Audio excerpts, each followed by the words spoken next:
That's right. I believe they are. Okay. Is it right? Yeah. One, two, three.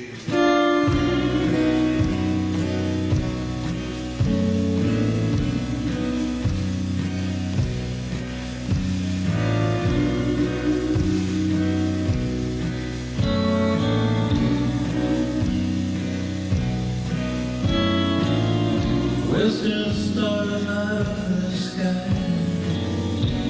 feel the desert wind roll by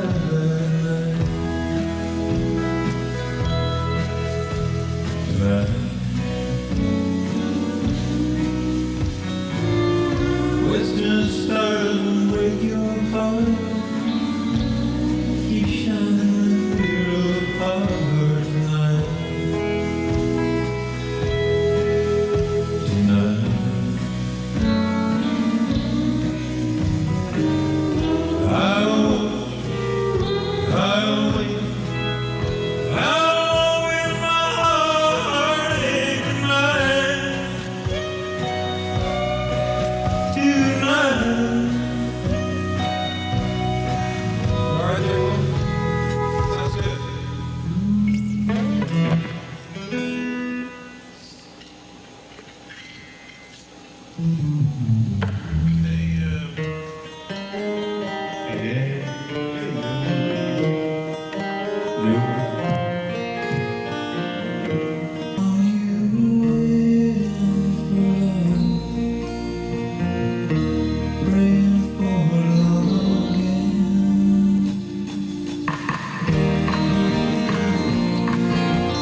Walking down it, go searching down it. There's nothing left for you and me. It's my baby. Nothing means that much to me without my baby anyway.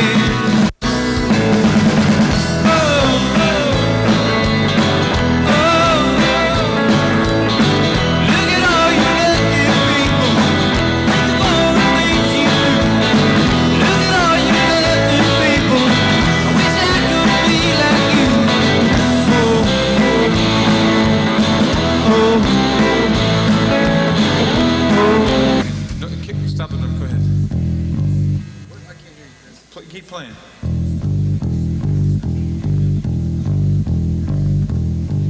Is that okay out there? Yeah, but tell me what's going on.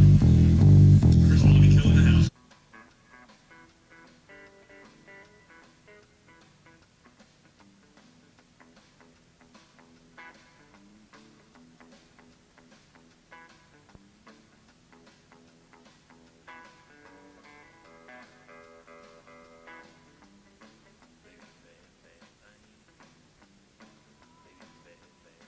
Give me a little bass in my monos here.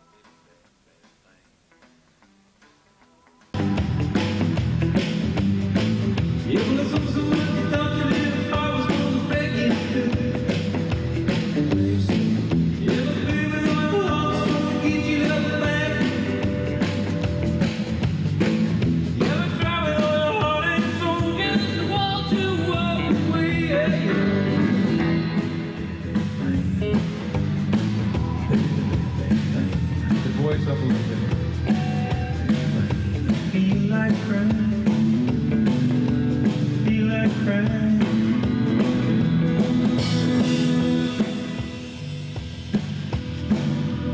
Maybe the.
Pussycat wanna flip. They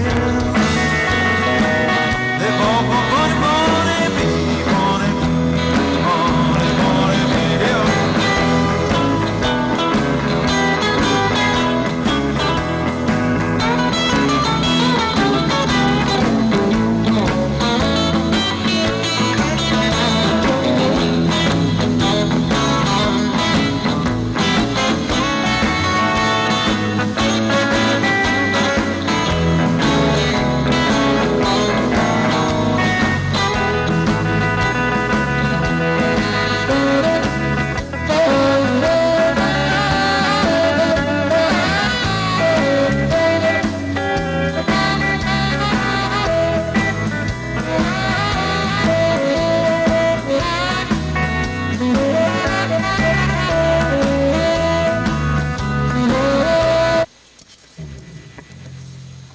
So the one we're heading in, both of them are noisy. Go see Herschel.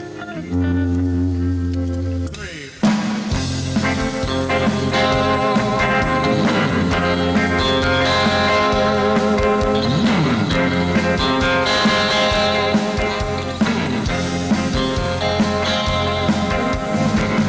Think of all the things we've done.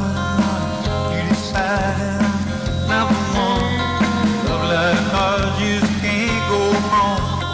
Run away, baby, have your fun, but I don't wanna hurt you. I don't wanna see you cry. I just wanna hold your love tonight. You owe me some kind of love.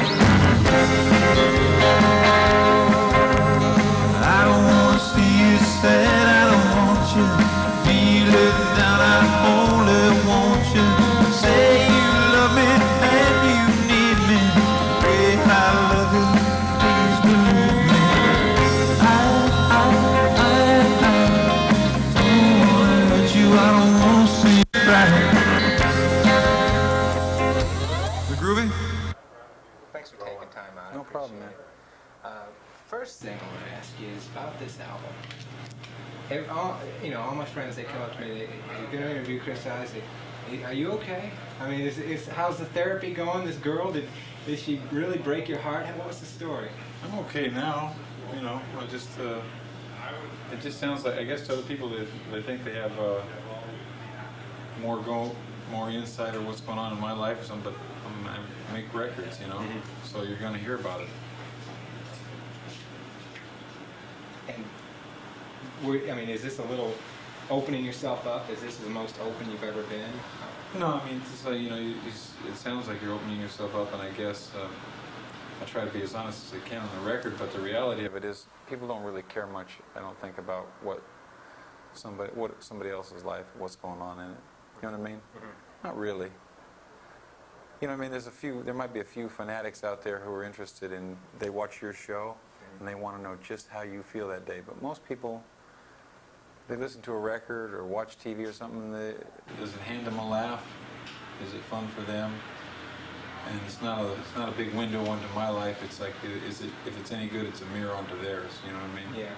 And what do you get out of these songs, and by doing this latest record? I get paid for it. I make my living at it. I'm a musician, but besides that, I mean, I would do it anyway. Because I play guitar and sing every day anyway. It's a lot of fun for me. Do you feel that, compared this album to your first one, are you growing? Are you happy with the way you're progressing as a musician?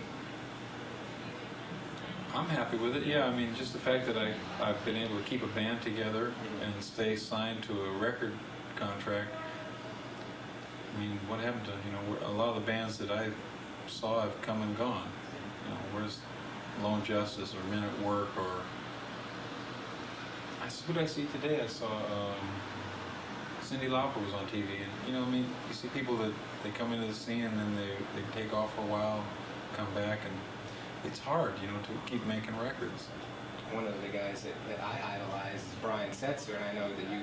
Yeah, I jammed with Brian. He played with his big band. Yeah, he was in San Francisco. And What do you think about that guy going from a three-piece band into this swing thing? I like him with the three-piece. I like the concept of big band, but I think Brian Setzer is a good guitar player, and he does better with sometimes I like to hear him just, with his, you just kind of focus on him playing guitar. But the big band was a lot of fun, I have to say. I was down there, man, they tore it up. That's something you might want to do someday? No. No. I haven't, even having 5 guys out on the road is too many guys in one bus. Yeah. I can't imagine how you could go. He's got 17 Happy Meals to get, you know what I'm saying? Oh man, that's gonna be tough. Maybe it was a big all-female band or something like that. That would be hellish too. You'd be outnumbered and you'd just be hellish. And that's a lot to bring out on the road. You got an MTV Unplugged special. You've already done it. Yeah. It's going to be showing soon. That's coming out, I think, on Thanksgiving Day, about right after dinner or something, about 6 o'clock, something like that. After the Cowboys. Is it? Or something like that. I don't know. After the football and turkey. Yeah. Are you happy to finally do one of these, or is it, what do you think? Yeah, I was happy. I mean, because they don't ask everybody to do it, so it's some kind of a sign that your career is going okay. And also because I play and write mostly on acoustic guitar, so it seemed to me a natural thing to do. Yeah, I didn't think it was a stretch, really, for you to do that. I don't see why anybody would have a hard time doing it unless you doctor everything up in the studio or something, but I think it sounded pretty good. We listened to it, and the only thing I can say is, boy, I was so tired when I did it. We'd just come back from Australia, and we had rehearsals every day when we came back, and we were all jet lagged, and then we flew to New York. So we went from Australia to California, rehearsed like 3 days, and then flew to New York. And by the time I got there, we were pretty dizzy. Does that ever bother you to wake up? You wake up in a different city, just almost every day. Yeah. Does that ever, you get tired of that ever? Yeah, you get tired of it. You'd like to be, you get homesick like anybody does. You travel, but it's okay. And I've been collecting those hotel soaps, so it gives me. People say, why are you doing that? I said, look, number one, I don't have to buy soap when I get back, right? I got tons of little tiny shampoos and itty bitty soaps. And it also gives me some indication of how long I've been gone. And once I get a bag of hotel soap about this big, I don't care, I'm going home. That's it. Just start throwing them out at your concerts, Hotel soap, huh? At least your audience will be clean, right? Oh, they're a clean audience anyway. Something's coming out next Sunday, Beatles Anthology. Does that interest you? Well, I don't know what's going to be. It's a 3-part miniseries, but this time it's being told from the point of view of the Beatles. Are they an influence of yours? Yeah, they're a big influence, and I think anybody who makes pop records would listen to the Beatles a lot. I sure liked them. Yeah, I'd probably watch it, but I heard they were going to do some new recording, and that kind of seemed to me like a promotion idea. I don't know why they don't need new recordings. They're the Beatles. They just should leave that kind of. They went out on a nice note. You know what I mean? This MTV Unplugged, will there be an album? We release the album kind of as some other artists have, or is that up to you? I don't know if they will or not, but as far as I'm concerned, they could. It sounds real good. I listened to it, and they said, do you want to, is there anything on there you don't like? And I said, no, I listened to it, and we hit all the notes and played on pitch and stuff, and I don't know what else I would add to it. Who are some of your influences? People say, obviously, Roy Orbison. It comes across in your music, but is there any one influence that maybe might surprise people? I think people would be surprised that I listen to some of the music that I listen. I listen to Metallica, who I think is very beautiful. They have some beautiful music, and people, I think the name puts off a lot of people who don't realize that Metallica has some really very melodic. Those guys could do a great unplugged. They could do a great because the songs hold up. They're pretty songs. And I've been listening to Radiohead this year. Filter. I think Filter's a very powerful band. Wilco, I think, is really good. The Mavericks, who I like a lot. I think Raul's a great singer in the Mavericks. Los Lobos, David Hidalgo's got a great voice. So I'm listening to a lot of stuff now. The stuff I listen to is old stuff. I could name it, but the sad thing is when you start naming what I listen to, nobody out there knows who the hell I'm talking Right, about. right. I say, yeah, okay, I was listening last night to Spade Cooley. 3 people just went, Spade Cooley? I haven't heard him in years, you know. And one of them being Spade Cooley. No, Spade Cooley's gone. He died in I think like 1970, around 1970. You know, he was in jail for 9 years. He stomped his wife to death. That's the story. It was like real rough. It was a real rough, tragic ending to his life was real tough at the end, but nice music, you know. But I mean, I on the road, I always have a Connie Francis tape or Dean Martin, and Marty Robbins. I'm a huge fan of. So I listened to that. And last night I opened a new one last night. I had it's a Hawaiian record with I'm trying to think. Not Gabi Pananui, but is his son. And he just plays like 12-string guitar. Wow, just such beautiful stuff. I thought, this is so beautiful, they'll never play this on the radio. Yeah. You know? When you hear you hear so many different things, does that then come through in your music? I mean, when you hear something, oh wow, that sounds great, do you then take a little of each? I think so. Yeah, you know, I mean, I think hopefully you remember the stuff that you like. You know, I have a real good memory for things I like, and I don't remember the music that I don't like. People say, have you ever heard this band? I say a lot of times, yeah, I probably have, but if I don't remember it, it means I didn't really care for it. I don't understand it or whatever, you know. One thing, I saw you last fall, you played with Scotty Moore at the Elvis tribute. What a nice man. How was that? I mean, that guy It's a does lot of not fun. play out very much. No, he doesn't, I guess, but very nice man. I don't know if you realize what a big thrill it was for me, you know. Years back when I was like playing in bars and stuff, and literally you're playing for what we call hamburger gigs. You know, you play the gig, you buy a hamburger with what you made, and you walk over to the bus with my amp, carrying my amp. I'm lucky I'm big, so you carry your amp and get on the bus. And I would always think Scotty Moore, man, the Beatles, and these guys who I idolize, I think that's how they did it. You know, they got started out of nowhere. And so to finally get on stage with him and play with him, so Scotty Moore and DJ Fontana, it was really a ball.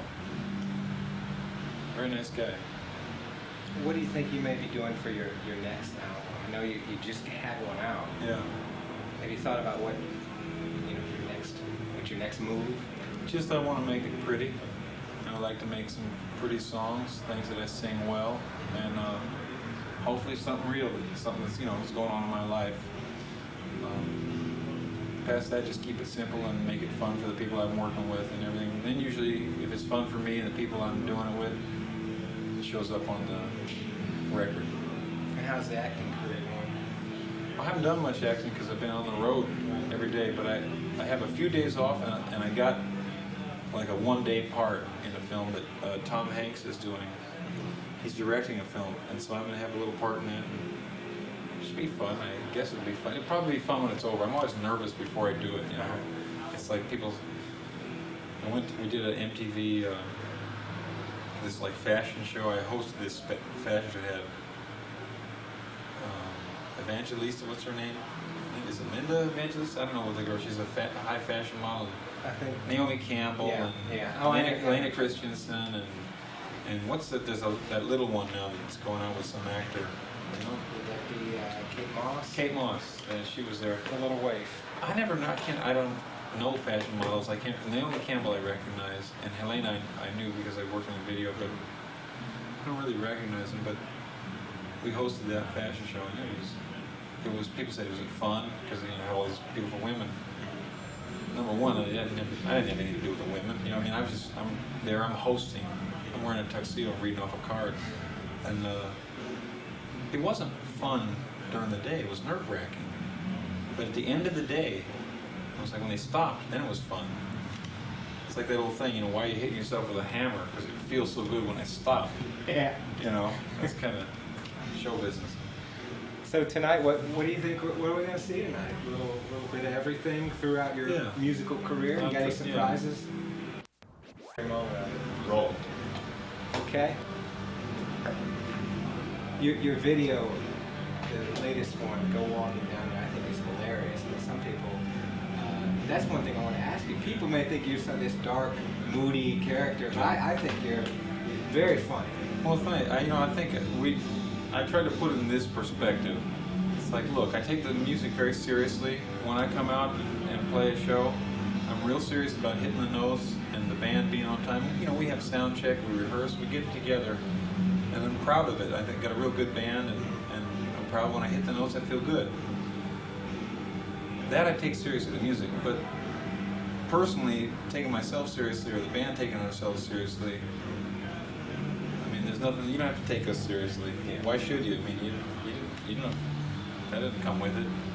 So we have some fun, and to be honest about it, I mean, we're having a good time. We're out on stage, which is, you may not like riding in a bus, and you may not like eating in a hotel, but you love being on stage. So that's the most fun we have. And for me to come out there and like have a cigarette, and, you know, be dressed in black and go, here's another song about death. Probably have a real strong cult following if I did that, but I just can't do it with a straight face. I believe the songs, but that's not all my life, you know what I mean? I think that'll do it. Okay. I want to do one thing, if that'd be okay. Just a little promotional thing. Just All say right. I'm Joe Finkel, this is Chris Isaak. This week you'll be my guest on That's Okay. Entertainment. That's okay. Okay, sure. Let me get the mic there for you.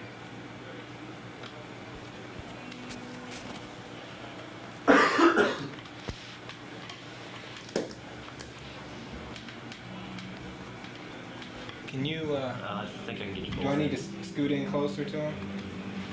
Depends on how much of that background you want. I got you both there. Okay.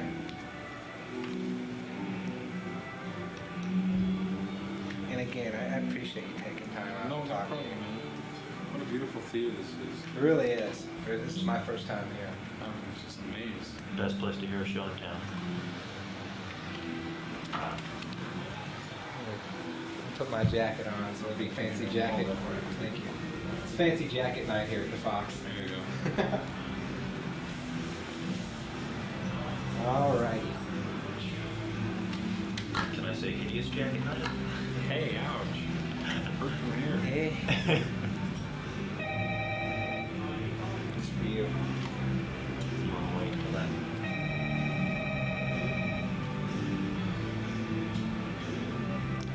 Are you rolling? I'm rolling, but you want to wait until that? All right. Are you ready? Rolling. Okay. 3, 2, 1. I'm Joe Finkel, and this is Chris Isaak. And we're here in Atlanta for That's Entertainment. This week, Chris and I will be sitting down. We'll be talking about many things, including his records, his life, his music, his movies, and anything else you want to talk about. Okay, Chris? Call now. Only 18 more of those diamond-like necklaces to go. Only on First at 5, That's Entertainment. We'll see ya.